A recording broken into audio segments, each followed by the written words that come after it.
Welcome to Chillin' 101. We hope this video helps. You start by preparing the watch and phone together. Charge the Boult until the indicator shows at least 20% because initial pairing can drain power. The magnetic cable snaps in place so you'll feel it. Once charged, press and hold the side button for 3 to 5 seconds to power on. You'll feel a quick vibration confirming boot. Next, open the Boult app on your phone, enable Bluetooth, and grant notifications and location so the devices can discover each other seamlessly. Once done powering and opening the app, you pair the watch. Tap Add Device and select the Boult model shown. The app will display a device ID and a pairing request on the watch. Accept the request on both devices to establish a secure link.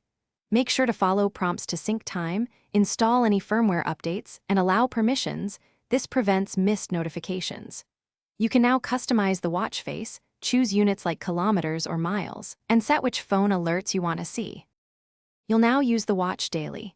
Swipe to access widgets, tap to open apps, and press the side button to return home quickly. For accurate tracking, open the Boult app and sync health data. Once you enable auto-sync, steps, and heart rate update continuously.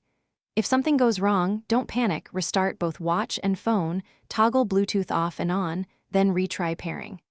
This simple reset fixes most connection problems. If it persists, update firmware or contact Boult support for targeted help. Thanks for watching. Consider subscribing if we helped you.